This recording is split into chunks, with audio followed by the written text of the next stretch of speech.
हम हैं red network, हम करते हैं जन की बात। नमस्कार, आप देख रहे हैं रेड नेटवर्क। मैं हूं योगेश चक्रवर्ती और इस वक्त हमारे साथ हैं जेडीयू की प्रवक्ता अंजुम आरा जी, जो आरजेडी पर आज कई गंभीर आरोप लगाई हैं।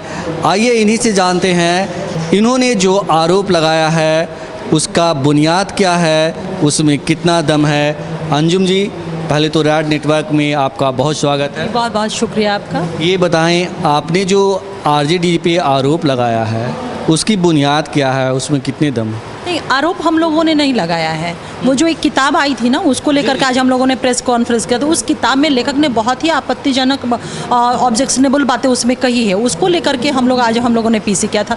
आरोप तो उन लोग लगाते हैं, आरोप लगाने का काम हम लोग नहीं करते। हम लोग बिहार की जनता के लिए, वेलफेयर के लिए और जनता के लिए काम करने का काम करते हैं। शायद आपकी जो पीड़ा है वो इस वजह से है कि उस किताब में ये खुलासा किया गया है कि जो प्रशांत किशोर जी हैं वो कई बार ऑफ़र लेके गए थे नीतीश जी की ओर से कि हम दोबारा महागठबंधन में लौटना चाहते हैं। अरे भाई, काहे की पीड़ा? हम लोग को कोई पीड़ा नहीं। प्रशांत किशोर जी ने बड़े स्पष्ट शब्दों में कहा है, ट्वीट के माध्यम से कहा है, मीडिया में कहा है कि जो भी बातें कही गई वो हाईली बोगस बातें हैं। बोगस यानी कि गलत बातें हैं, झूठ बातें, कॉन्कॉक्टेड बातें हैं।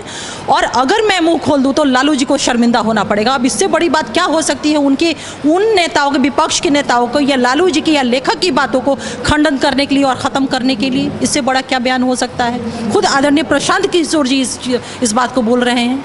जी जी, ये बताइए कि लालू जी की जो किताब गोपालगंज टू रायसीना, इसमें जो महागठबंधन में फिर से आने की बात कही गई है, इसके अलावा कौन सी बातें हैं जिस पे जेडीयू को आपत्ति है? नहीं, देखिए, सबसे बड़ी चीज़ है उस किताब का जो नाम है, हमारे मुख्य प्रवक्ता संजय जी ने बिल्कुल सही कहा कि एक होटवार जो डेस्टिनेशन लास्ट लालू जी का है उसको तो वो लिखे ही नहीं है। तो आप देख लीजिए कि लेखक ने किस तरह से महिमा मंडन करने की कोशिश किया। अगर लालू जी की बात होगी तो लालू जी की जब भी बात होगी तो एक भ्रष्टाचार का जो एक चेहरा वो सामने खड़ा होता है, क्योंकि आज वो होटवार जेल में अगर वो बंद हैं तो ड्यू टू करप्शन के कारण।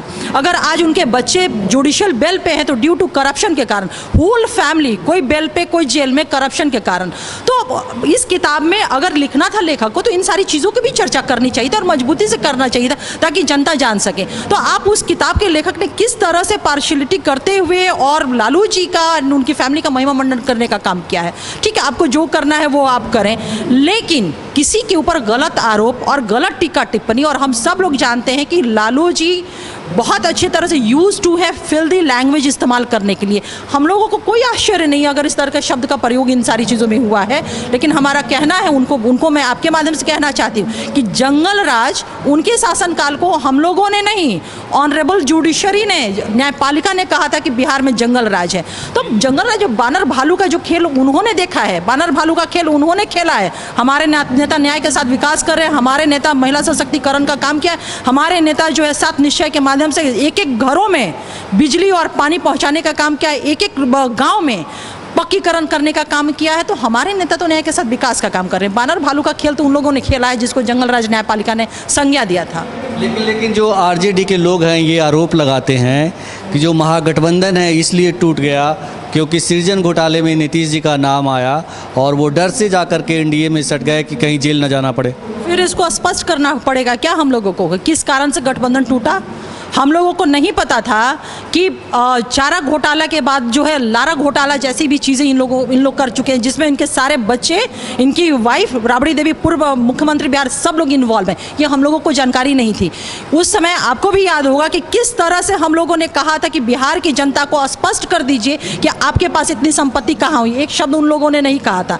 तो हमारा जो टूटा था गठबंधन वो भ्रष्टाचार के इशू पे था। और हमारे पार्टी का तो यूएसपी है, हमारे पार्टी का, हमारे नेता का यूएसपी है कि क्राइम से, करप्शन से और कम्युनलिज्म से हम समझौता नहीं करेंगे। और हम लोगों ने साबित किया कि हम लोगों ने एक स्टेबल गवर्नमेंट थी। हमारी गवर्नमेंट महागठबंधन की एक स्टेबल गवर्नमेंट थी और हम सिर्फ करप्शन की वजह से एक अनस्टेबिलिटी की तरफ हम गए थे, क्योंकि हम भ्रष्टाचार को नहीं बर्दाश्त कर सकते थे, हमारे नेता नहीं कर सकते थे। तो वो एक रीज़न था। अभी एक जो नया ये आया है, सुशील कुमार मोदी जी ने आपके जो उपाध्यक्ष हैं प्रशांत किशोर जी, उन पे आरोप लगाया है कि वो सरकार के 9.5 करोड़ रुपया का गबन किया है उन्होंने। अब देखिए, ये तो सरकार का 9.5 करोड़ का रुपया गबन किया है या नहीं किया है, क्या किया है तो वही बता पाएंगे। इसकी जानकारी तो मुझे है भी नहीं कि गबन किस तरह का गबन, ये मुझे नहीं पता। आपके क्वेश्चन से भी स्पष्ट नहीं हो पा रहा है। मेरा कहना है कि सुशील कुमार मोदी जी ने विजन डॉक्यूमेंट तैयार करने के लिए सरकार जो है प्रशांत किशोर को 9.5 करोड़ रुपया दी थी, लेकिन 1 साल से ज़्यादा हो जाने के बावजूद उन्होंने कोई डॉक्यूमेंट नहीं बनाया। नहीं, तो इस पे मुझे विशेष जानकारी नहीं। अगर नहीं डॉक्यूमेंट में हो सकता ऑन प्रोसेस हो सकता है डॉक्यूमेंट जो बन रहे हैं वो ऑन प्रोसेस हो, प्रोसेस गोइंग ऑन हो रहा है और वो कंप्लीट हो जाएगा। जी मैडम, लेकिन इस तरह के बयान जब महागठबंधन के लोग देते हैं तो कहीं ना कहीं ये मैसेज जाता है कि पार्टियां में खटास है किसी न किसी बात को लेकर। नहीं, एनडीए में खटास है?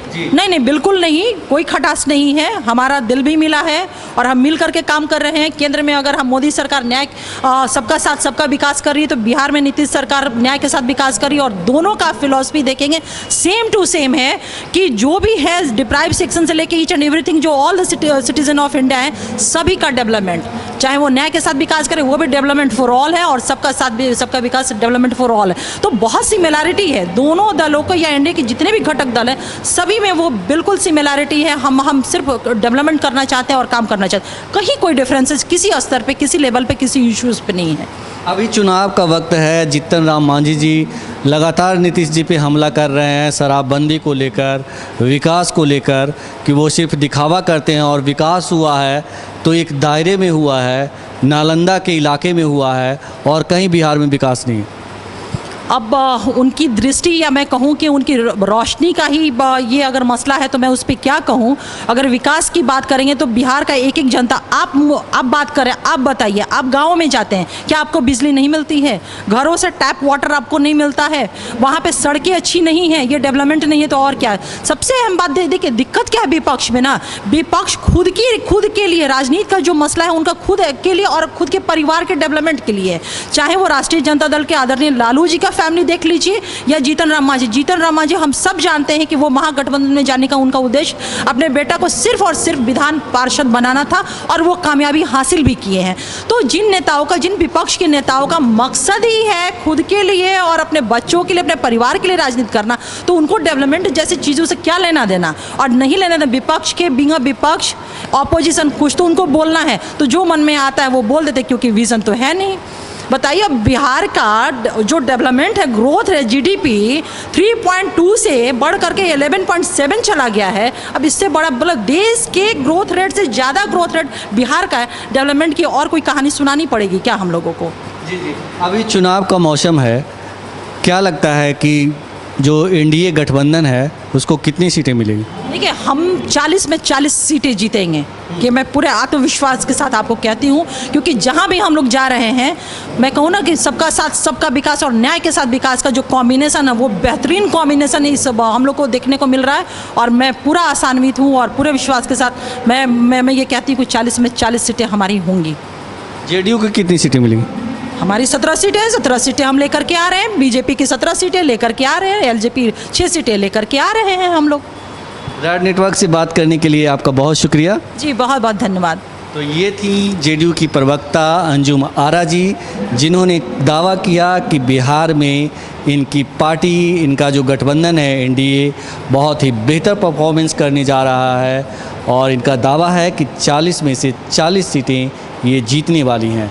योगेश चक्रवर्ती, red network, Patna.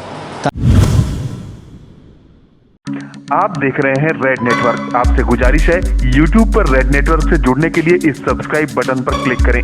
Subscribe button के साथ ही घंटी बनी हुई है, उस पर जरूर क्लिक करें ताकि जब भी हम नया वीडियो अपलोड करें आपको तुरंत इसकी जानकारी मिल जाए और आप लगातार जुड़े रहें रेड नेटवर्क के साथ।